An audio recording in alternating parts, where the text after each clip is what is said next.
The film opens with the character Duoyu Wang, a 37-year-old goalkeeper for a small-time soccer team named Daxiang. Duoyu's career has been marked by a series of setbacks and controversies, including biting an opponent during a match and getting expelled from games. He has also engaged in some unconventional activities, such as disguising himself as a woman to play for a female team, serving as a human sushi plate, and modeling nude for artists. When Mr. Jin invites him for lunch, Duoyu anticipates being recruited by a more prestigious team. However, Mr. Jin's actual intention is to bribe Duoyu to intentionally lose his next match. Duoyu, who dislikes dishonesty, declines the offer. But during the match, his overconfidence leads to distraction, allowing the opposing team to score 5 goals and resulting in his removal from the team. After this defeat, Duoyu is kicked out of the team and sinks into depression, refusing to leave his apartment. His teammate and close friend, Chiang Zhuang, visits him and persuades him to talk to the coach in an effort to reclaim his position. But the coach dismisses Duoyu, stating that even a dog would be a better goalkeeper. When Chiang Zhuang threatens to quit if Duoyu isn't reinstated, the coach is indifferent, considering their joint departure a blessing for the team. On their drive home, they encounter a traffic scammer who pretends to be injured after being hit by their car. Duoyu and Chiang Zhuang, refusing to admit guilt, physically confront the man, even using him to clean their car window. This incident is witnessed by a young woman, Jiaju, who records the event and accuses them of bullying, leading to their arrest. Their bail is paid by Mr. Jin, who reveals that he is not involved in the soccer business and that their previous meeting was just a test. He introduces Duoyu to Mr. Yin and Mr. Lai of Guangming Trust Fund, who inform Duoyu that he is the sole heir to his estranged great-uncle's fortune. To claim the inheritance, Duoyu must pass a test set by his great-uncle. He must spend 2 billion yuan within a month. If successful, he will receive the remainder of the fortune, which amounts to 30 billion yuan. However, there are conditions. The money must be spent legally, he cannot have any assets remaining at the end of the month, he cannot donate to charity or receive gifts, and he cannot disclose the nature of the game to anyone. If Duoyu fails or refuses the challenge, he can choose to take 10 million yuan and walk away, leaving the fortune to the trust fund managed by Mr. Yin and Mr. Lai. Duoyu decides to take on the challenge, fully aware that failure could leave him with nothing. Mr. Jin informs him that he will be closely monitored for the next month to ensure he follows the rules. He assigns Xiaju, one of his company's accountants, to keep track of Duoyu's expenses. Xiaju is initially reluctant to work for Duoyu due to their previous encounter, but Duoyu hires her anyway, seeing it as a form of payback for her role in his arrest. Duoyu and his friend Chiang Zhuang visit the bank vault to see the money. The sight of the vast amount of cash nearly knocks them out. As they leave the bank with bags full of money, Duoyu begins his spending spree by hiring all the bank guards, promising them lavish salaries. He also rents some cars and visits his old soccer team. He informs them that he will be renting them, and a major league team, Heng Tai, to play against them in the future after he has renovated the entire stadium. The team, not believing his newfound wealth, laughs at him. To prove his point, Duoyu has an excavator drop a pile of money in the middle of the soccer field. The entire team joins Duoyu in his cars, but when they hit the road, he travels alone with Xiaju, attempting to charm her. However, she tells him that she already has a boyfriend who is a speaker and teacher promoting positivity and isn't particularly interested in wealth. Soon after, they arrive at an upscale hotel that requires membership. Duoyu talks to the manager and offers a large sum of money to rent the entire hotel for a month. Impressed by the huge offer, the manager agrees and leads them to the dining room for a celebration meal. All of this is within the rules, since Duoyu can buy things for his employees, and he is now renting the team.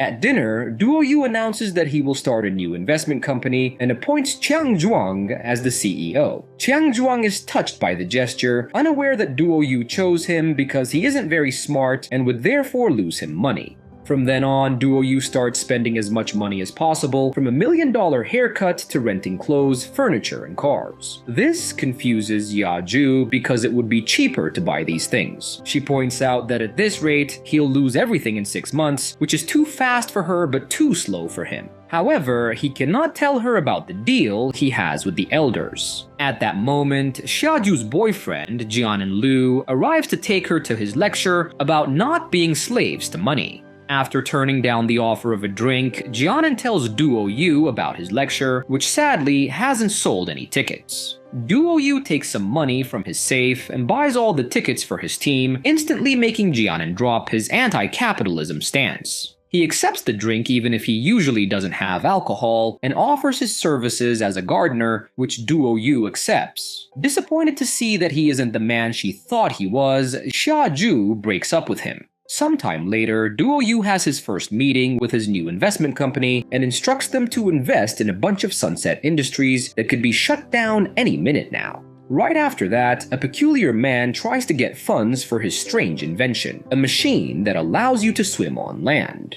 Duo Yu gives him money as well before asking if anyone else has a dream so he can fund them all, no matter how ridiculous they are. Duo Yu continues his extravagant spending, employing a servant for every minor aspect of his daily routine. However, his mood takes a downturn when he learns that the investments he intentionally chose poorly have turned out to be successful, thereby increasing his wealth. Frustrated, Duo Yu sends his employees away and throws a fit in the meeting room, cursing his luck. Yin and Lai, watching this unfold on TV, find amusement in Duo Yu's struggle with the challenge. After a nightmare about burning money and encountering his second grandfather, Duo Yu is awakened by Chang Zhuang, who introduces him to an old friend in hopes of finding a place for him on the team. Upon seeing the man's shabby appearance and poor eye condition, Duo Yu immediately hires him. Chang Zhuang, feeling grateful, promises to work hard and suggests they might one day celebrate with fireworks, sparking an idea in Duo Yu. Meanwhile, Xiaju spends her birthday alone in her apartment with a small cake she bought for herself.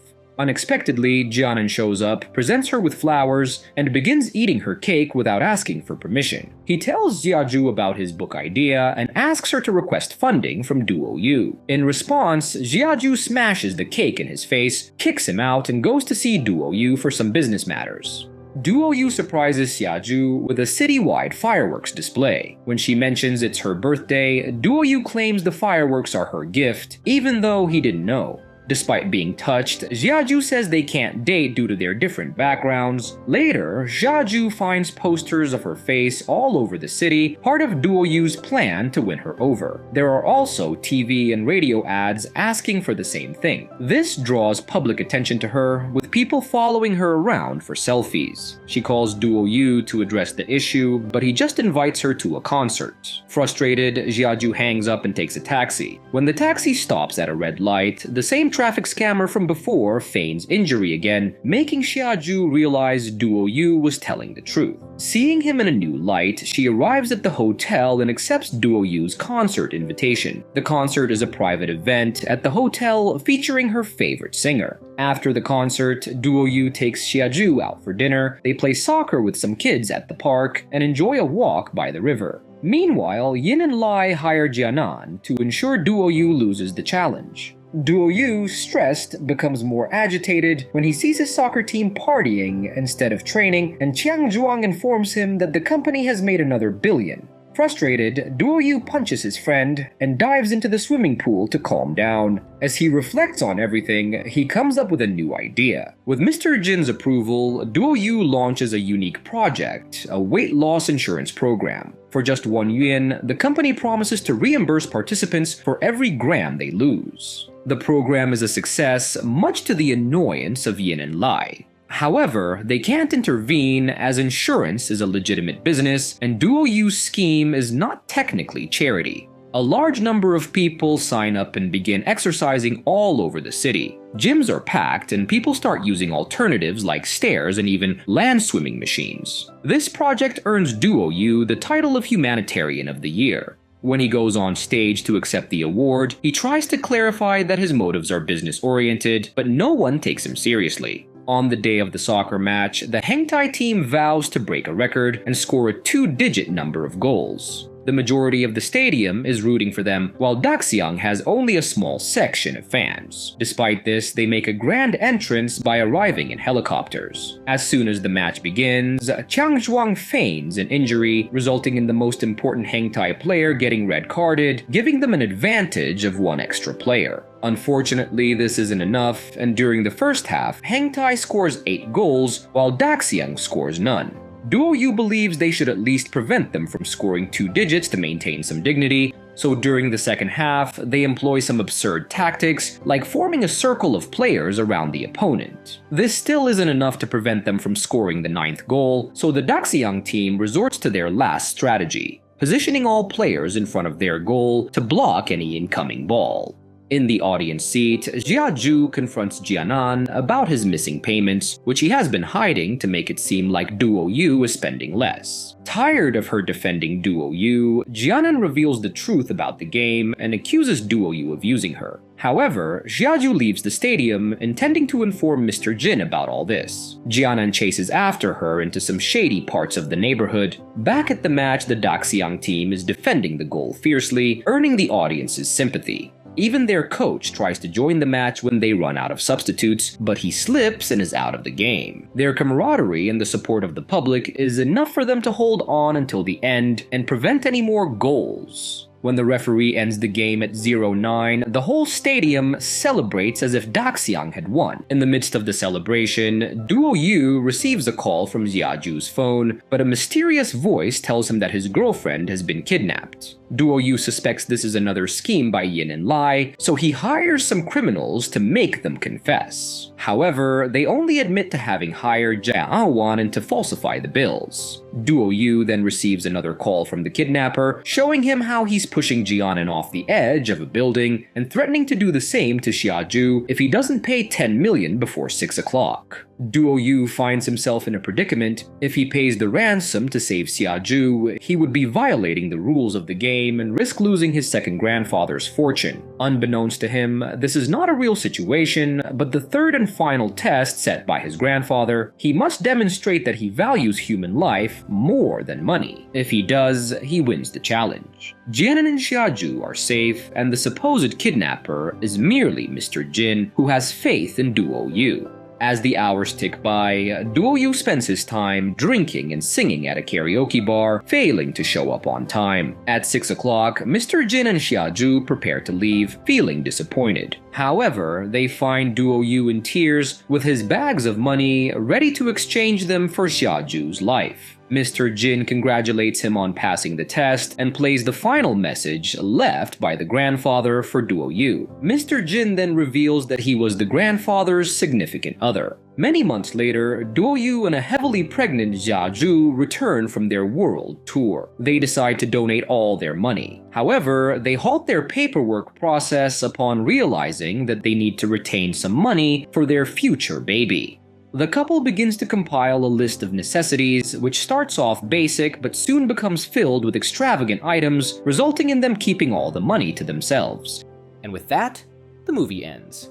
We hope you enjoyed our recap. Like the video and subscribe to our channel for more amazing recaps. See you in the next one.